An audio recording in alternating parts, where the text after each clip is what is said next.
तो दोस्तों आज मैं एक्सप्लेन करूंगा एक Mexican crime fantasy horror movie को जिसका नाम है टाइगर्स आर नॉट अफ्रेड। ये मूवी 2017 में रिलीज की गई थी जो कि एक रियल कहानी के ऊपर बेस्ड है और इस मूवी को ढेर सारे अवार्ड्स भी मिले थे। इस मूवी की IMDb रेटिंग है 6.9 स्टार्स आउट ऑफ 10 और इसको डायरेक्ट किया है आइसा लोपेज ने।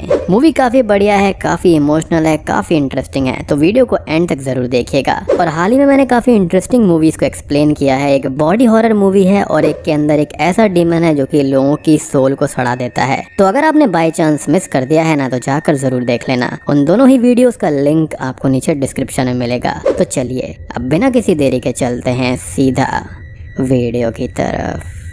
मूवी की स्टार्टिंग में हमको कुछ डेटा दिखाया जाता है जो कि ड्रग वॉर 2006 में हुई डेथ और किलिंग्स का होता है। हम देख पाते हैं कि मैक्सिको में हुए इसी क्रिमिनल एक्टिविटी में करीब 1,60,000 लोगों की मौत हो गई थी और 53,000 लोग मैक्सिको में ही कहीं गायब हो गए, जहां पर कई शहर तो भूतहा खंडर में भी बदल गए थे। और ये एक सच्ची घटना पर आधारित एक इंटरेस्टिंग और इमोशनल कहानी है जिसे जानने के बाद में इंटरेस्ट काफी ज्यादा बढ़ जाता है। खैर मूवी का जो सबसे पहला सीन होता है वहाँ पर हम बहुत सारे स्टूडेंट्स और उनके टीचर को देखते हैं। टीचर बच्चों को कुछ टॉपिक्स पर ऐसे लिखने को कहती है। मूवी के अंदर अब दिखाया जाता है एक लड़की को जिसका नाम एस्ट्रेला होता है और वो टाइगर पर ऐसे लिख रही होती है जैसे टाइगर्स आर नॉट अफ्रेड, यानी कि टाइगर्स किसी से नहीं डरते, वो अंधेरे में भी देख सकते हैं वगैरह वगैरह। लेकिन इसी बीच स्कूल के ऊपर फायरिंग शुरू हो जाती है और सभी बच्चे डरकर जमीन पर लेट जाते हैं। एस्ट्रेला भी डर कर एक बेंच के नीचे ही लेटी थी कि तभी उसकी टीचर उसे 3 चॉक्स देती हैं और कहती हैं कि ये 3 चॉक उसके लिए 3 विशेष जैसा काम करेंगी।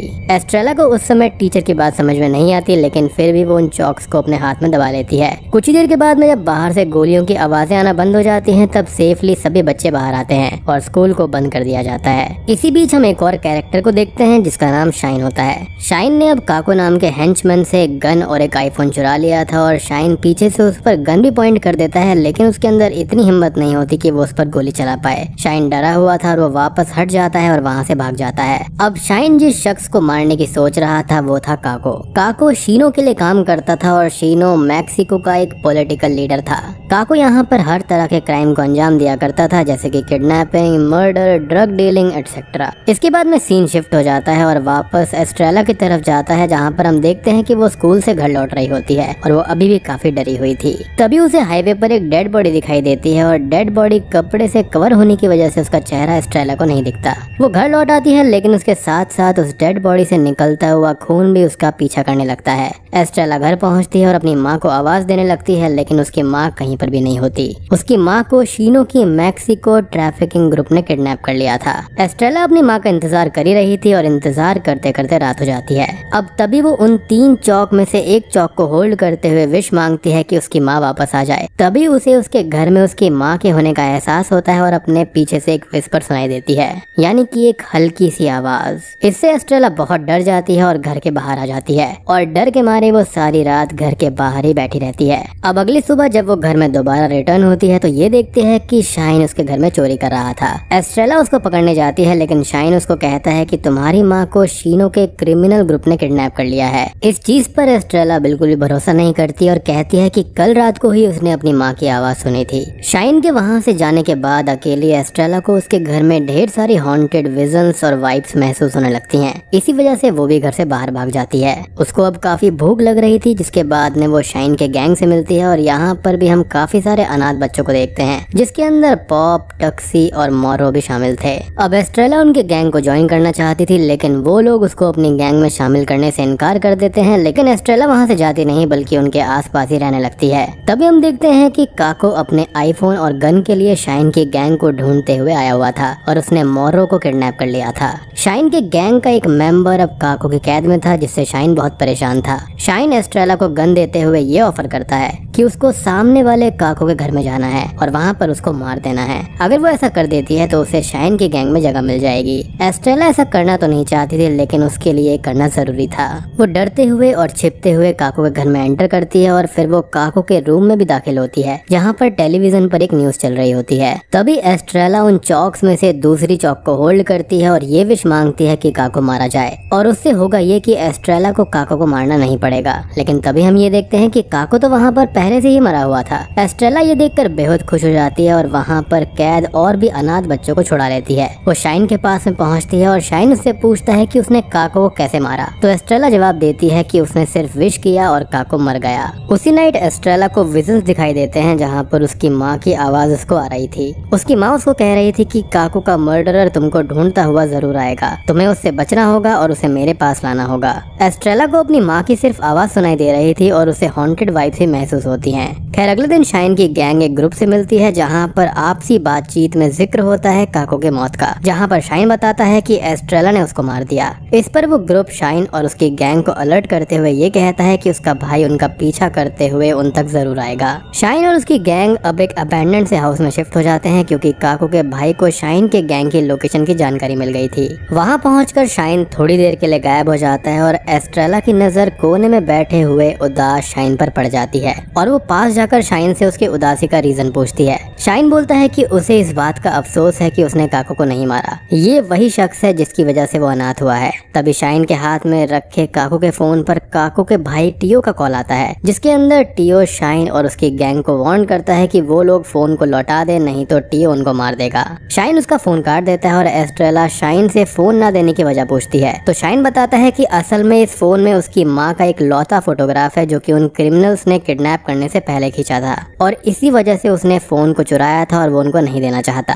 एस्ट्रेला वहाँ पर अपनी चौक से पूरे होने वाली विश पर बात करती है। तब शाइन उसे अपने चेहरे पर जले का निशान को हटाने को कहता है, लेकिन एस्ट्रेला इस चीज पर मना कर देती है और ये कहती है कि जब भी मैं इन विशेस का यूज करती हूँ कुछ बहुत ही बुरा घटता है। शाइन तभी एस्ट्रेला से पूछता है कि तुम्हारी माँ की कोई फोटोग्राफ नहीं है क्या तुम्हारे पास, जिस पर एस्ट्रेला कहती है कि फोटोज तो हैं लेकिन वो घर पर हैं। शाइन उदास होते हुए ये कहता है कि उसका तो घर ही उन लोगों ने जला दिया होगा और उसकी माँ को भी उठा कर ले गए। शाइन इसके बाद में एस्ट्रेला के घर जाता है उसकी मदर के फोटोग्राफ्स को लेने के लिए, लेकिन लौटते वक्त टियो उसको पकड़ लेता है। एस्ट्रेला अब जब टियो को देखती है तो वो खुद को एक रूम में बंद कर लेती है, लेकिन उस रूम के अंदर उसे बहुत ही हॉन्टेड विजन्स दोबारा दिखाई पड़ने लगते हैं। तो वो उस रूम से बाहर आ जाती है। तभी टियो एस्ट्रेला को भी पकड़ लेता है, लेकिन शाइन उसको छुड़ाता है। टियो ने अब शाइन को पकड़ लिया था और उसे मारने भी वाला था, लेकिन उसी वक्त मोरो टियो को शूट कर देता है और रिटर्न में टियो भी मोरो को शूट करता है, जिससे कि मोरो की भी वहीं मौत हो जाती है। सभी लोग उस समय बचकर भाग गए थे और शाइन का गैंग मोरो की डेथ से बहुत शौक में था। इसी बीच शाइन एस्ट्रेला को काको के फोन का एक वीडियो दिखाता है जिसके अंदर शीनो एक औरत का मर्डर कर रहा था और इसी फुटेज की हेल्प से काको शीनो को ब्लैकमेल किया करता था और इसी वजह से काको के भाई टियो को उसका फोन चाहिए था। यानी कि इस फोन के अंदर शाइन की माँ का फोटो भी है और वो मर्डर वाली वीडियो भी है। एस्ट्रेला शाइन से शीनो को कॉल करने को कहती है। एस्ट्रेला शीनो से ये डील करती है कि वो उसको फोन तो दे देंगे लेकिन बदले में उसको गुआस्कैस गैंग को खत्म करना होगा, वही गैंग जिन्होंने इन अनाथ बच्चों के पेरेंट्स को किडनैप किया था और वो ह्यूमन ट्रैफिकिंग वाले जो थे। शीनो इस चीज के लिए एग्री हो जाता है और कल शाम 7 बजे एक लोकेशन पर मिलने के लिए उनको बुलाता है जहाँ पर वो उन गैंग्स को खत्म कर देगा और वहाँ शाइन के गैंग को उसे फोन रिटर्न करना होगा। शीनो कहता है कि अगर तुम लोग वहाँ पर नहीं आए तो मैं तुम लोगों को भी ठीक उसी तरह मारूंगा जैसे कि मैंने काको को मारा था, क्योंकि वो फोन नहीं दे रहा था। और ये बात सुनते ही शाइन की गैंग को ये पता चल जाता है कि काको को एस्ट्रेला ने नहीं बल्कि शीनो ने मारा था, तो वो लोग उसे लायर बोलकर उसे अकेला छोड़ देते हैं। जब एस्ट्रेला अब अकेली होती है तो उसको कई सारे मरे हुए लोग एक साथ दिखाई देते हैं जो कि ऑब्वियसली उनके गोस्ट होंगे और ये उन्हीं लोगों के भूत थे जिनकी मौत की जिम्मेदार वही गैंग थी।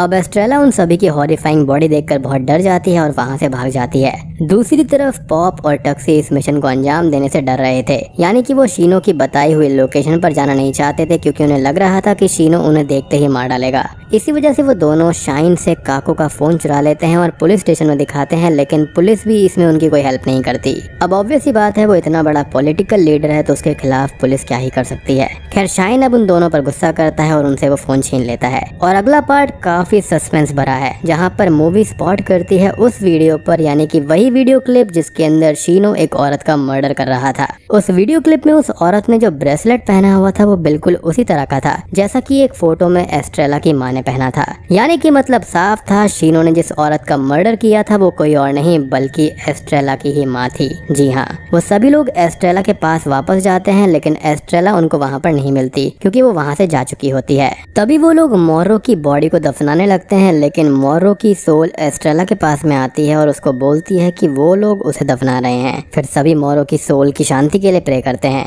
एस्ट्रेला उन सभी को शीनो के पास चलने के लिए कहती है, नहीं तो शीनो सबको मार देगा। रास्ते में शाइन एस्ट्रेला को उसकी माँ के मर्डर के बारे में बताता है, जिससे एस्ट्रेला थोड़ी इमोशनल हो जाती है। वो शाइन से कहती है कि अगर वो शीनो को अपनी बची हुई एक विश के जरिए मार दे तो। इस पर शाइन कहता है कि ये विश वगैरह से कुछ नहीं होता, और ऐसा इसलिए था क्योंकि काको उसकी विश से नहीं बल्कि वो पहले ही मर गया था, तो उस पर कोई यकीन नहीं कर रहा था। अब सभी लोग शीनो के अड्डे पर पहुंच चुके थे, यानी कि उसकी बताई हुई लोकेशन पर। शीनो उस गैंग को शूट कर देता है और शाइन शीनो को फोन दे देता है और फिर सब भागने लगते हैं। शाइन और एस्ट्रेला भाग रहे थे कि तभी एस्ट्रेला एकदम से रुक जाती है और कहती है कि ये वही जगह है जहाँ पर उसकी माँ का मर्डर हुआ था। एस्ट्रेला शाइन को फिर से कहती है कि क्या मैं शीनो को अपने विश के जरिए मार दूं। शाइन एस्ट्रेला को समझाने की कोशिश करता है कि इन सब से कुछ भी नहीं होता, और अगर ऐसा है भी तो मेरे चेहरे से इस जले हुए निशान को हटाकर दिखाओ। एस्ट्रेला वैसा ही विश करती है और शाइन के चेहरे से वो निशान शॉकिंगली हट जाता है, लेकिन तभी पीछे से शीनो शाइन को शूट कर देता है और शाइन वहीं पर मारा जाता है। यानी कि इस विश के साथ में कुछ अपोजिट हुआ। लाइक शाइन के चेहरे से वो निशान तो हट गया, लेकिन उसने अपनी जान गंवा दी। यहाँ पर हम एस्ट्रेला की वार्निंग को रिकॉल करेंगे, जहाँ पर उसने पिछली कॉन्वर्सेशन में शाइन से कहा था कि जब भी वो अपनी विशेष का यूज करती है तब बहुत कुछ बुरा होता है, और यही हुआ था पिछली 2 बार। एस्ट्रेला की विशेष काम तो कर गई, लेकिन इसका अंजाम शाइन को अपनी जान देकर गंवाना पड़ा। वो शाइन की डेथ से बहुत ही ज्यादा डर जाती है और सेल के नीचे छुप जाती है। तभी मोरो का टाइगर उसे इंडिकेट करता हुआ एक स्टोरेज रूम में चला जाता है, जहाँ पर एस्ट्रेला को बहुत सी सोल्स दिखाई देती हैं, जिसके अंदर उसकी माँ भी थी। ये सब सोल्स उन्हीं किडनैप्ड लोगों की थी जो कि मैक्सिको ड्रग डीलिंग के हादसे में किडनैप होकर मारे गए थे। एस्ट्रेला अब अपनी माँ को देखकर बहुत रोती है, और उसी वक्त एस्ट्रेला फोन का झांसा देकर शीनो को उसी स्टोरेज रूम में बुलाती है और खुद स्मार्टली बाहर निकलकर बाहर से दरवाजे को बंद कर देती है, और स्टोरेज रूम के अंदर वो जो भूत होते हैं वो शीनो को मारने लगते हैं। एस्ट्रेला बाहर आने के बाद में शाइन की आत्मा से मिलती है, जो कि उसको गुड बाय कहता है। साथ ही साथ शाइन की आत्मा बाहर से उस स्टोरेज रूम को आग लगा देती है, ठीक उसी तरह से जैसे शीनो ने उसके घर को जलाया था। शीनो को उसके किए की सजा मिल जाती है, और वो भी बहुत ही दर्दनाक तरीके से। यानी कि उसने जो भी पाप काको और टियो से करवाए थे वो सारी की सारी सजा उसको मिल गई थी। बेसिकली पॉलिटिकल पावर्स के लिए उसने ये सब किया।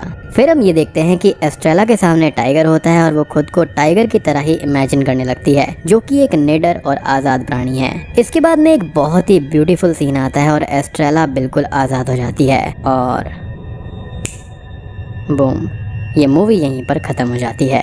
तो दोस्तों, ये थी Tigers Are Not Afraid movie की कहानी। उम्मीद करता हूँ कि आपको ये पसंद आई होगी। ये कहानी मुझे पर्सनली बहुत ही बढ़िया लगी है। इसके अंदर इमोशंस हैं, मिस्ट्री है, भूत है, सस्पेंस है, और सबका एक मिक्सचर है जो कि बहुत ही जबरदस्त है। अब मैं आपको यहाँ पर एंड में कुछ पॉइंट्स को क्लियर करना चाहता हूँ, जो कि यहाँ पर मेटाफर है। ये मूवी बनाने का मकसद असल में यही था कि 2006 में हुए मैक्सिकन एंटी टेररिज्म मूवमेंट के दौरान बहुत से बच्चे अनाथ हो गए थे, और फिर उन्होंने अपनी लाइफ के अंदर कितना स्ट्रगल किया, क्या क्या डील किया, और ये सब रिलेट करता है एक ब्रेव स्पीशीज से, जिसको हम टाइगर कहते हैं, जो कि एक निडर और साहसी प्राणी होता है जो कि किसी से भी नहीं डरता। मूवी के उन बच्चों का स्ट्रगल कम्प्लीटली कंपेयर किया गया है टाइगर से, जो कि बहुत कुछ बयां करता है। यहाँ पर टाइगर का होना ना एक मेटाफर दिखाया गया है कि एंड में एस्ट्रेला बिल्कुल उसी की तरह हो गई थी और बिल्कुल आजाद हो गई थी और निडर हो गई थी। इनिशियली आपने देखा होगा कि वो कितनी डरी डरी रहती थी, लेकिन एंड आने तक वो काफी ब्रेव बन गई थी। और बात करें वो चौक के बारे में और विशेष के बारे में,